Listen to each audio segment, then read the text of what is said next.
Bonjour, bon vendredi, madame, messieurs, c'est un début de week-end déjà puisque nous sommes le dernier jour de la semaine, des jours ouvrables de cette édition, la revue Les Grandes Unes qui est donc disponible également.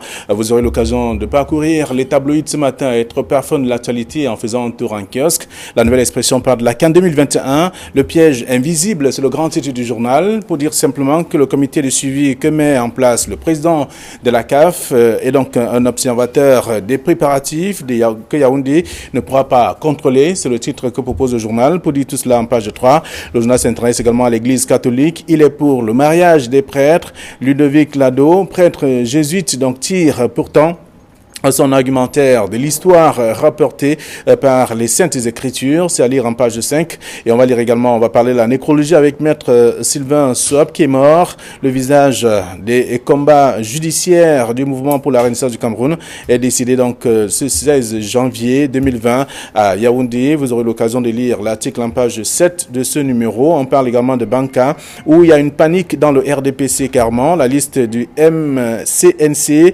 réhabilitée par la Chambre administrative de la Cour suprême qui donne donc des frictions à cause notamment de la présence d'un jeune transfuge du RDPC également. C'est à lire en page 2 du journal disponible en kiosque. Ce matin, on parle de la commémoration un hommage donc à Wandié, l'offre Orange, l'UPC, bien sûr plusieurs autres Camerounais sont donc allés se recueillir sur le lieu d'assassinat et sur la tombe de ce héros national dans un cimetière de Bafoussam. On va lire tout cela en page 2. Journal La Nouvelle Expression disponible en kiosque ce matin. L'autre journal, c'est Le Messager qui parle des droits de l'homme avec le rapport qui enfonce le régime de Yaoundé, selon bien sûr le journal. L'ONG Human Rights Watch dénonce d'ailleurs les atteintes aux droits humains et le musellement des partis politiques au Cameroun. Tout cela en page 3 du journal. Le journal parle également de nécrologie avec maître Sylvain Soap qui range sa robe, en page 3 toujours. Et en page 7, on parle de la tuberculose, pénurie de vaccins au Cameroun. C'est le journal qui le précise ce matin. Et puis on parle de des exécutifs communaux, dans le Vouri précisément.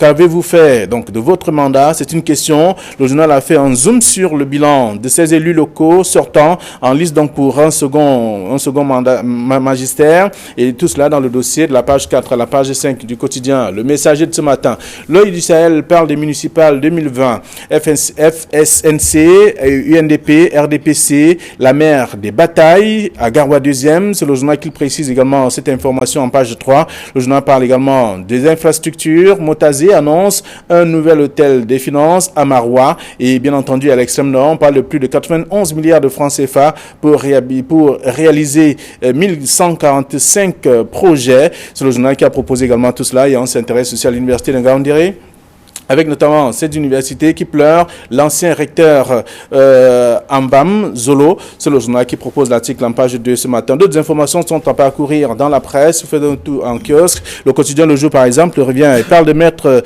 Sylvain Soap, en tout cas, pour dire qu'il est décédé. Il n'est plus, c'est le seul titre, en tout cas le grand titre du journal. On parle également de Patricia Berthelot. Le parcours d'une femme est d'exception. Ça découvre également dans le quotidien Le Jour de ce matin. Mutation pour sa part parle notamment de l'hôpital de référence de Sambelima et nous apprend que c'est un éléphant blanche Paul Biya. Le journal est donc revenu également en précisant que c'est un projet qui avait déjà été inauguré il y a 5 ans, mais aujourd'hui on voit bien que l'argent a été débloqué et dépensé, mais seulement quelle est donc la qualité du travail qui a été fait? C'est à lire en page 7 du journal disponible en kiosque ce matin. Ces mutations qui parlent également d'autres faits aussi, d'autres sujets que je vous invite à lire. Le journal Repère parle de législative et municipale. Le pagne à controverse de Cavaillé Gibril. Ce journal est donc disponible et s'intéresse justement à cette actualité dans le Septentrion. Le journal a également d'autres informations que je vous invite à lire, parlant de la loi de finances 2020 qui n'a pas prévu donc les 15% du budget alloué à la décentralisation.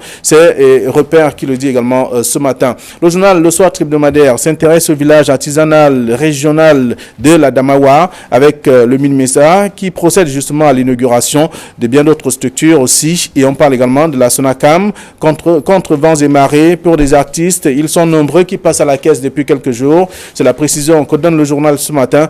Vous aurez également l'occasion de lire l'article aussi. Et toujours dans Cameroun Tribune, on va parler de la préparation de la campagne électorale, le temps des stratégies. On voit bien que dans les états-majors, des partis politiques qui se multiplient, notamment des concertations et peaufinent aussi leur stratégie, leur plan avec avant une semaine simplement du début de la campagne. C'est à découvrir dans le dossier proposé par le journal ce matin. C'est Cameroun Tribune qui a également d'autres informations. Le journal L'économie s'intéresse à l'actualité et parle de Issa Doubragne qui aujourd'hui nous souhaitons voir la concrétisation même de nos projets intégrateurs. Il y a eu bien de projets proposés donc en 2019 et aujourd'hui il est question qu'en 2020 que ces projets soient donc réalisés, mais faudrait-il encore dépenser? C'est une question. Le dossier à découvrir dans le journal, parlant notamment de la décentralisation, 490 milliards de francs CFA supplémentaires toujours attendus par les communes pour notamment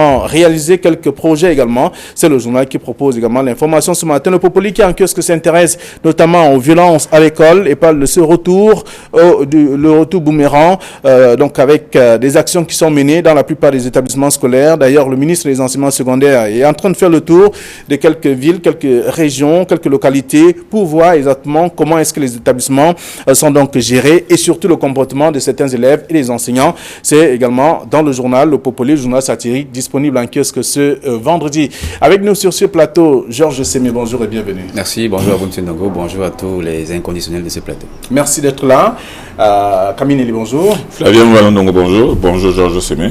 Bonjour aux téléspectateurs d'Equivox Télévision. Mais je voudrais interpeller ici le délégué général de la Sûreté nationale pour qu'il demande à ces éléments d'aller un peu plus loin dans les enquêtes par rapport à cette histoire de trafiquants d'ossements humains que l'on arrête régulièrement et dont on voit les visages à la télévision. On voit souvent, comme hier j'ai vu sur Equinox Télévision, ces 4 malandrins arrêtés du côté du Noun, porteurs d'ossements humains. C'est vrai, on arrête des jeunes avec des ossements humains, mais seulement on ne nous a jamais montré que les personnes qui devaient acheter ces ossements humains, ou bien ceux qui entretiennent ce marché. Il faudrait qu'on arrête un peu de nous faire croire que c'est une chaîne. Il existerait. Oui, mais la chaîne, pourquoi on montrait seulement un seul moyen de la chaîne? Parce qu'on montre toujours les gars porteurs d'ossements humains, mais on ne nous a jamais dit qu'on a arrêté quelqu'un qui les achète ou quelqu'un qui les exploite. Et qu'on nous dise bien, alors, ceux qui les achètent, qu'est-ce qu'ils en font? On n'a jamais joué. Je voudrais demander au délégué général de la Sûreté nationale de demander à ses commissaires de police, ou même au secrétaire d'État de la Défense, de pousser les enquêtes un peu plus loin, parce qu'il ne suffit pas d'arrêter ces malandrins avec des ossements, mais d'aller un peu plus loin et de retrouver la chaîne, le maillon de la chaîne qui est jamais, de moi de journaliste, je n'ai encore entendu qu'on a arrêté quelqu'un qui achète.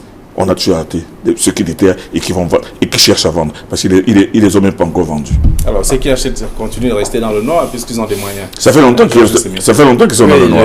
Je crois que ce n'est pas la première fois que les journaux annoncent qu'il y a eu des trafiquants d'ossements humains qui ont été arrêtés et on se rend à l'évidence qu'au fur et à mesure que les années passent, il y a toujours une filière qui est savamment entretenue. On se demande comment s'est-il passé que les personnes qui ont été arrêtées avant continue impunément d'effectuer ce type de trafic. Mais je pense que la filière est très bien ancrée et il n'importe pas seulement d'arrêter les 3e ou les 4e couteaux. Il y a les commanditaires et tous ceux qui entretiennent cette chaîne devraient également être arrêtés. C'est la raison pour laquelle je suis parfaitement d'accord avec le doyen qui pense qu'il faut approfondir les enquêtes, arrêter les 4e couteaux, mais remonter jusqu'au 1er couteau qui certainement sont des hommes très puissants, nantis et qui vivent essentiellement de ce commerce. Très bien.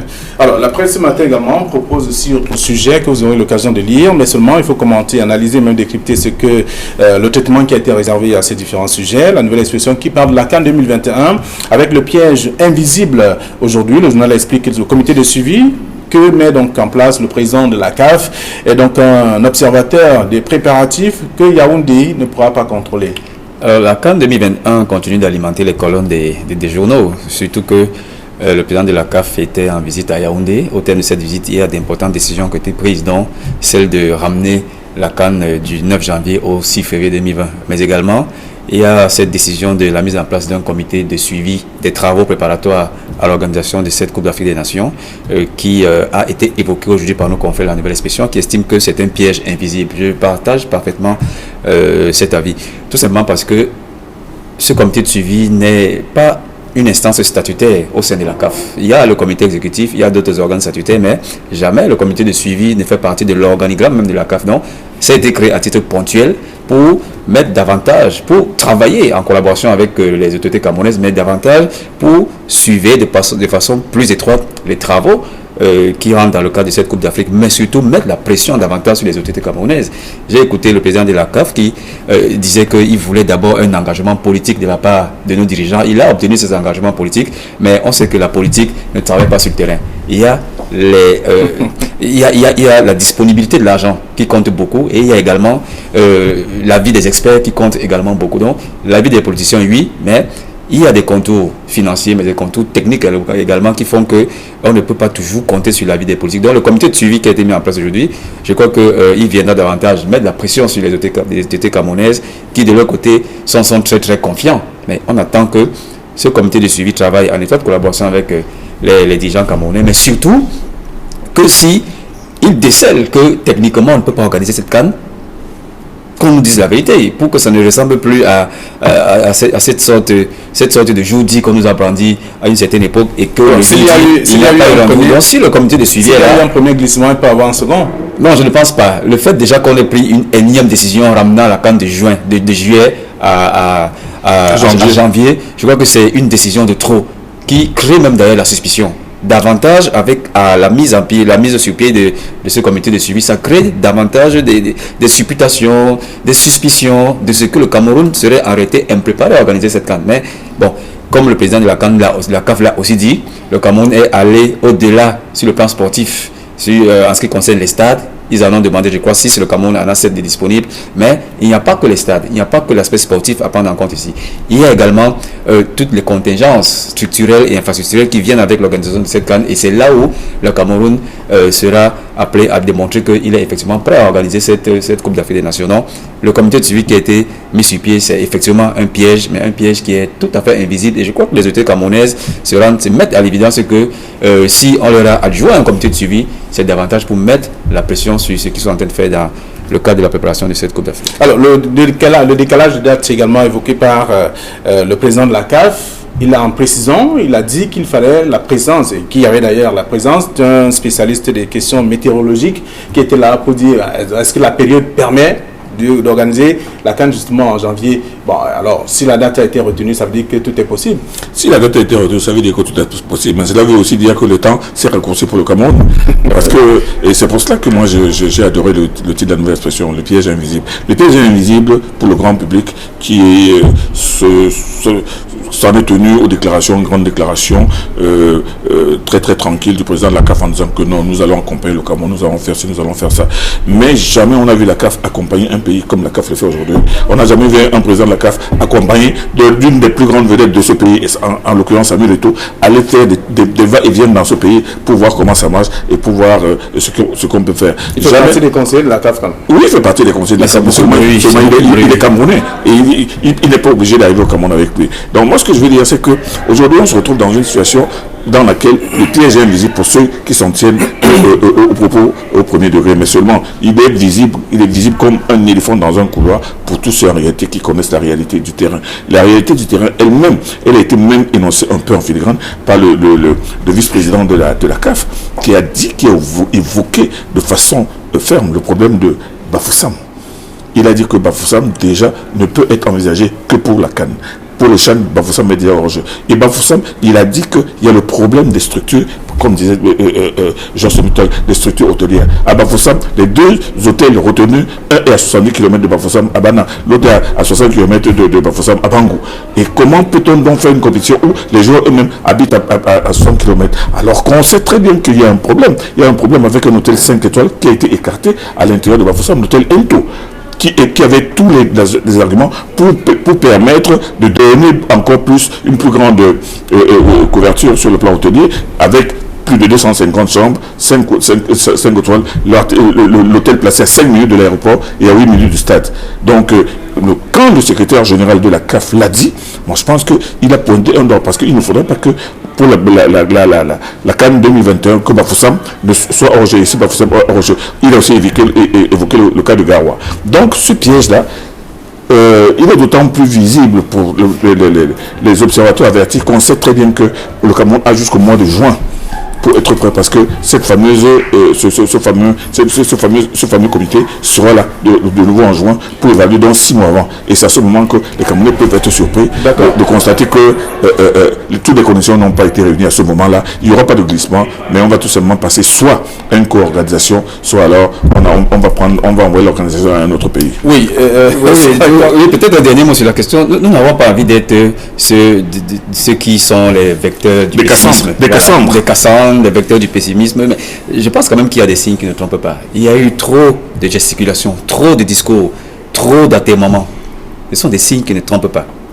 Mais le Cameroun est capable d'organiser cette Coupe d'Afrique. Si on met un peu de sérieux dans la décision, si on met un peu de sérieux dans les marchés publics, si toutes ces entreprises qui ont été arrêtées, qui sont sur le terrain, qui ont été retenues pour implémenter ces projets, travaillent sérieusement. S'il y a l'argent disponible. N'oublions pas que le Cameroun est encore sur l'ajustement structurel et tout ne dépend pas seulement de la volonté politique. Il faut aussi qu'il y ait l'accompagnement financier qui amène ces entreprises à travailler sur le terrain. Donc, nous ne voulons pas partager le discours du pessimisme, mais avec les événements qui se profilent à l'horizon, d'abord, il y a un cas très patent, le stade Paul Biya de Yaoundé. Nous sommes presque sûrs que le mois d'ouverture ne se déroulera pas là-bas. Quelle que soit la vitesse d'exécution de l'entreprise canadienne. Possible. Voilà. Donc, ils peuvent avoir le courage, par exemple, pourquoi pas, de transférer le mois d'ouverture à Douala. Et que le président de la République vienne présider le mois d'ouverture à Douala. Ce n'est pas impossible. Au moins, on aura sauvé la face de nous livrer un mois d'ouverture qui va se jouer dans un vieux stade de 1972. Et je crois que ce ne sera pas un bon point pour le Cameroun. C'est une CAN qui a certains standards, qui est placée à un certain standing. Et pourquoi pas ramener le mois d'ouverture au stade de Douala. Et surtout que il y a des pays qui sont prêts pour la co-organisation et il y a d'autres pays qui sont prêts même pour récupérer cette CAN entre les mains du Cameroun. Donc, je veux bien qu'on organise cette CAN, mais tel qu'on est parti, on peut l'organiser, mais je crains qu'on ne l'organise sous des standards internationaux extrêmement bas. Très bien. Alors, donc, le dossier de la Nouvelle Expression ce matin, l'article parle justement de ce piège, le piège invisible que propose le numéro, parlant de ce comité de suivi que met en place le président de la CAF, qui est donc un observateur des préparatifs donc de Yaoundé, qui ne pourra pas être contrôlé par Yaoundé véritablement. Alors, on va lire l'article également et parler aussi d'autres choses, notamment le rapport, le messager qui parle de ce rapport, le rapport qui enfonce le régime de Yaoundé, parlant de l'ONG Human Rights Watch, qui dénonce bien entendu les atteintes aux droits humains et le musulman des partis politiques à la veille de la campagne, bien sûr. Vous savez que Human Rights Watch s'est toujours manifesté par une attitude particulièrement virulente contre les autorités camerounaises et contre le régime de Yaoundé. Et vous ne pouvez pas me dire qu'une organisation comme celle-là, qui est censée être sur le terrain, au lieu de nous montrer l'image de policiers en train d'asperger des manifestants, Human Rights Watch aurait dû montrer la photo de cette gardienne de prison qu'on a égorgée en Mondovision. Pourquoi est-ce que Human Rights Watch parle des actions qui sont commises par les séparatistes et par l'armée comme si c'était une partie de ping-pong ou comme si les deux parties étaient matchées? Pourquoi Human Rights Watch ne reconnaît-il pas jusqu'à présent que le Cameroun fait face à une situation qui fait que ce sont des individus qui ont décidé de prendre une partie du pays et de considérer cette partie du pays comme la leur et de chasser tout le monde, de tuer tout le monde, de fermer les écoles et de rouler partout? Pourquoi Human Rights Watch ne peut pas reconnaître cette vérité simple et évidente que il y a des gens, c'est une invasion contre l'État du Cameroun? Et pourquoi donc Human Rights Watch ne reconnaît-il pas que l'armée camerounaise joue son rôle de protection des personnes, des biens et des frontières de ce pays? Pourquoi est-il en train de vouloir mettre en balance les exactions de l'armée et les exactions des séparatistes? Qui, Human Rights Watch appelle séparatistes? Des groupes armés qui sont armés, et comme on a vu d'ailleurs, on voit d'ailleurs dans les réseaux sociaux un certain Field Marshall qui dit que personne ne doit mettre le nez dehors. Il dit, si vous voyez quelqu'un mettre le nez dehors, vous la tué. Vous imaginez ça, on appelle le mode comme ça? Et Human Rights Watch ne relève pas cela. Il relève seulement que non, il y a des hommes politiques dont on interdit les marches, qu'on arrête, qu'on torture au secret et qu'on garde au secret. C'est ça un observateur objectif des droits de l'homme. Moi, je pense qu'il faut faire attention avec surtout Human Rights Watch, qui n'a pour seule fonction, seule mission, que de peindre le Cameroun en noir et de le mettre sur la balance avec les groupes armés qui endeuillent le Cameroun. Regardez comment vivent les populations qui ont fui leur pays, leur zone d'origine, leur village, pour venir s'entasser à Douala et vivre n'importe comment. C'est à cause de quoi? Georges Semé, vous avez la même analyse? Le même constat. Peut-être je vais aller dans le même sens, mais sur le titre de Le Messager, parlant de ce rapport qui enfonce le régime de Yaoundé. Bon, je crois que c'est un titre, et puis vous savez, les journaux aujourd'hui peuvent titrer comme ils veulent, mais le fond de l'information, c'est qu'il y a un rapport, un énième rapport de l'ONG Human Rights Watch qui, cette fois-ci, a coupé la poire en deux entre les rebelles et l'État du Cameroun, représenté par son armée. Je crois que même l'armée la plus puissante du monde, qui est celle des États-Unis, lorsqu'elle va en guerre, il y a toujours des dégâts collatéraux. À plus forte raison, une armée comme celle du Cameroun, d'un pays en voie de développement comme le Cameroun, qui est confrontée à une rébellion et qu'elle affronte avec des dégâts collatéraux aussi. Là, on ne peut pas le nier. On a vu l'armée sur le front des régions anglophones, on l'a vu à l'extrême nord, et même le gouvernement a reconnu de temps en temps qu'effectivement, il y a des bavures, des dégâts collatéraux. Et je crois que Human Rights Watch fait son travail. Mais n'oublions pas que l'armée camerounaise est du côté de la loi. L'armée camerounaise a été formée au droit international humanitaire. Elle a été formée au droit de la guerre. C'est vrai qu'elle devrait défendre l'intégrité du territoire camerounais, elle devrait protéger les biens et les personnes, mais elle doit se souvenir qu'elle est une armée professionnelle, une armée qui est républicaine, une armée qui représente un État. Donc lorsque elle va sur un terrain aussi délicat que celui de la rébellion, elle devrait prendre toutes les conséquences qu'il faut pour rester une armée républicaine. C'est vrai que ce n'est pas un exercice facile, mais je pense qu'on peut faire moins de dégâts collatéraux afin de ne pas s'attirer les foudres parfois un peu tordues de ces organisations internationales des droits de l'homme. Vous permettez qu'il aille jusqu'au bout de sa pensée? Je pense qu'il avait déjà fini. Non. Et de l'autre côté, les rebelles anglophones, eux, ils n'ont pas fait le droit de la guerre. Ils n'ont pas appris le droit international humanitaire. Ils s'accrochent sur tout moyen pour tuer. Ils s'attaquent à tout et n'importe quoi. On dirait que, de peur d'être cynique, on dirait que eux, c'est tout à fait normal de violer systématiquement les droits de l'homme, de violer toutes sortes de droits. Et l'armée camerounaise ne devrait pas céder à ce type de démarche, comme je l'ai dit. Donc c'est une armée professionnelle qui ne devrait pas céder, mais je crois que le rapport de Human Rights Watch, comme elle le fait souvent, indexe à chaque fois le Cameroun, mais cette fois-ci elle a coupé la poire en deux en disant que d'un côté il y a des exactions, de l'autre côté également il y a des violations des droits de l'homme, mais il faut se souvenir quand même que l'armée du Cameroun est du côté de la loi et elle devrait logiquement préserver l'intégrité du territoire camerounais, préserver les biens des personnes, mais que Human Rights Watch sache que c'est une action qui ne peut pas être faite sans dégâts collatéraux. Alors, Georges voudrait faire comprendre que ce n'est pas un exercice facile pour la Non, Georges voudrait ménager la chèvre et le chou. Mais dans cette histoire-là, quand la chèvre mange le chou, il faut dire que la chèvre est en train de manger le chou. Et moi, je suis en train de dire qu'il est inconcevable. Moi, je n'accepte pas que Georges me dise que Human Rights Watch fait son travail en indexant et l'armée et les rebelles. Non, Human Rights ne fait pas son travail. Human Rights Watch n'a rien dit quand l'armée américaine a tué le général iranien. Human Rights Watch ne dit rien sur les atrocités qui se passent en Syrie. Human Rights Watch ne dit rien sur les atrocités qui se passent en Irak. Mais il regarde seulement le Cameroun. Human Rights Watch a fait quel commentaire? C'est indigné de quelle manière contre l'assassinat barbare. C'est parce que c'est de la barbarie. C'est plus que la sauvage, c'est la barbarie de cette gardienne de prison.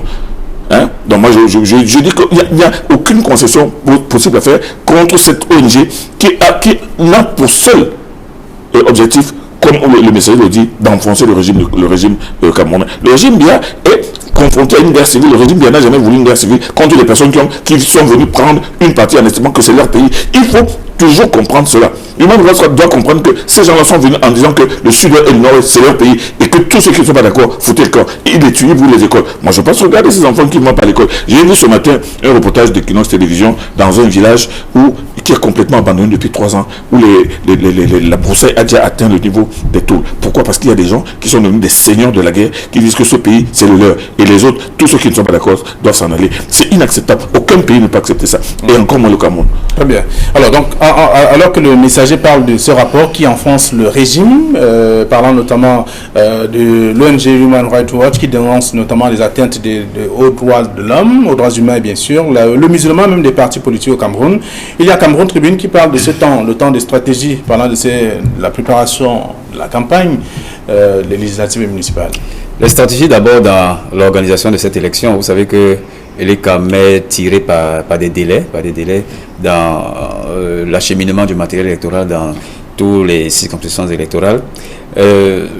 le temps de stratégie également dans les partis politiques, surtout dans les partis politiques, parce que on observe qu'il y a un branle-bas incroyable. Il y a des alliances contre nature, il y a des défections, il y a des campagnes nauséabondes. Donc ça veut dire qu'il y a du train-train au sein des partis politiques. Les stratégies également sur le déroulement même de ce vote. Vous savez qu'il y a un front, une fracture que l'on observe entre les pro-vote et les pro-boycott. Et certains partis d'opposition ont convenu de ne pas participer à cette élection, mais d'autres y participent. Il y a donc des stratégies pour décourager ceux qui sont appelés à exercer leur devoir citoyen.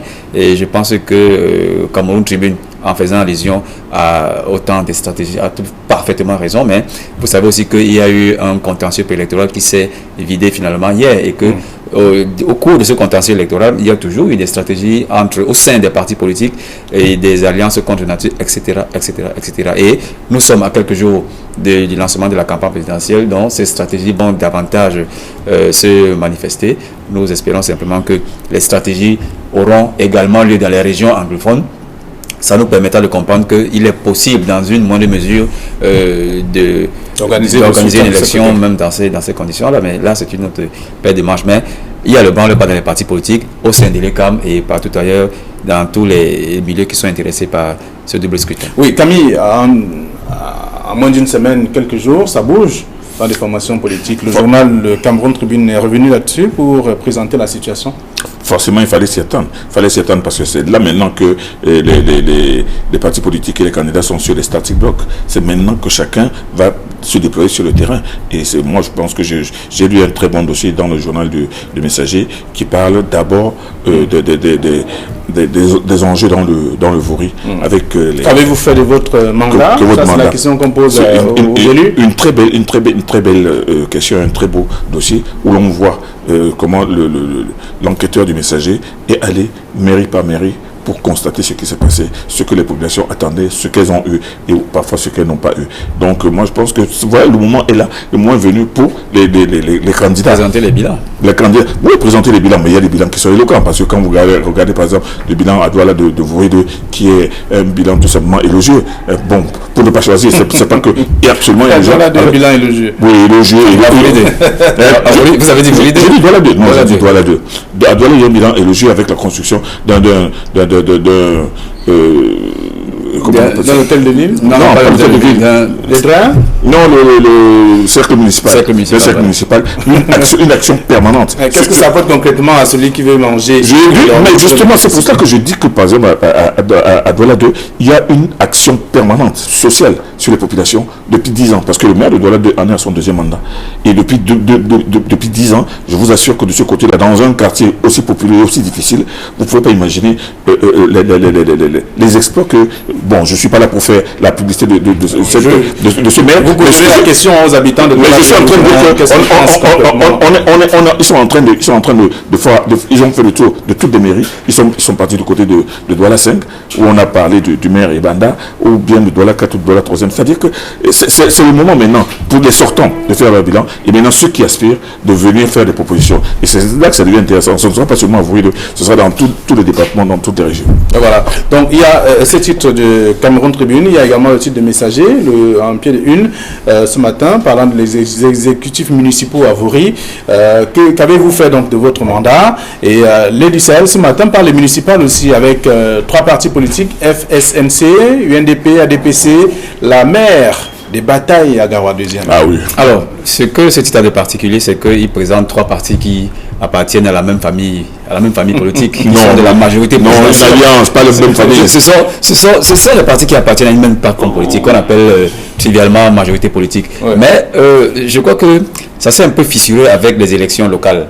Il y a que chacun veut grappiller la moindre circonscription en oubliant qu'on appartient à une plateforme, contrairement à ce qui s'est passé lorsqu'il y avait une circonscription nationale lors de l'élection présidentielle. Mais cette fois-ci, c'est de bonne guerre. Chaque parti appartenant à cette grande famille veut absolument grappiller soit une mairie, soit un fauteuil législatif. Et la mère des batailles, comme l'indiquent nos confédérés du Sahel, c'est dans les municipales à Garoua 2e où ces 3 partis qui s'asseyent autour d'une même table pour donner une certaine orientation à leur plateforme politique, aujourd'hui sont en train de se regarder en chien de faïence. C'est absolument intéressant et ça prouve tout ce qu'une élection locale peut avoir de charmant dans un pays qui est fortement qui a de forts clivages politiques. Donc à Garadésienne, la bataille va se jouer certainement entre les 3 plus grands partis qui appartiennent à cette famille politique, mais également qui sont les partis qui sont les plus représentatifs dans cette municipalité. Mais seulement, seuls les électeurs vont choisir, seuls les urnes vont parler et ce n'est qu'au terme de ce vote que nous aurons véritablement les résultats. Alors, merci à vous, chers messieurs. Nous sommes arrivés au terme de cette édition de la revue des Grandes Unes, la dernière de la semaine. Il y a d'autres informations que vous aurez à lire si vous faites un tour en kiosque ce vendredi, et je vous invite d'ailleurs à faire un tour pour être au parfum de l'actualité. Alors, l'opération vendredi, ça se poursuit? C'est une opération particulière puisque l'un de nous a son anniversaire aujourd'hui. C'est une opération absolument particulière. Merci à vous, merci également à nos chers téléspectateurs. Lundi, c'est un autre jour et ce sera la première de la semaine. Bonne journée.